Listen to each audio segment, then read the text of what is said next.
In a desert with no rivers, no bathrooms, and no running water, the Arab Bedouins have lived for thousands of years, from the Arabian Peninsula to the deserts of Syria and Iraq.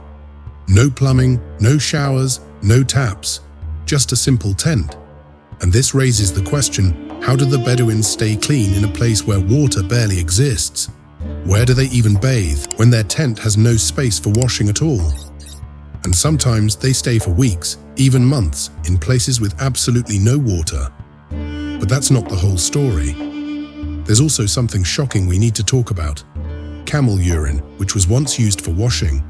When a little water is available from a small spring or a rare well, they never waste it on full bathing. Instead, they practice what we might call a partial wash. They clean the face, hands, and head, then use a damp cloth to wipe the rest of the body. Some even mix fine sand or ash to scrub off dust. Primitive, yes, but surprisingly effective. But what if the wells dry up completely and there isn't a drop of water left? Then the Bedouin turns to tayammum, a religious practice that means cleansing with pure sand instead of water. He wipes his face and hands with clean earth, a spiritual and physical purification at the same time.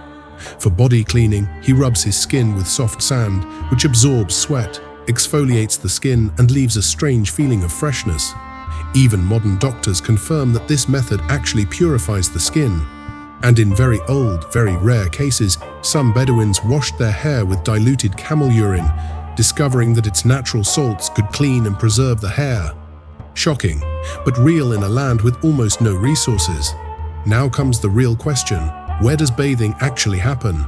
The tent has no dedicated washing area, so the Bedouins clean themselves either inside by hanging cloth sheets to create a private space, or outside behind a high sand dune or near a small well whenever one could be found.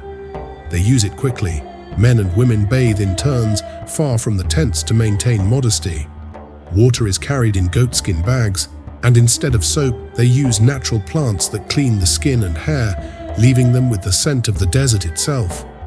Despite the harshness of the desert, the Bedouins never abandoned their cleanliness or their modesty. What do you think? Share your thoughts. See you next time.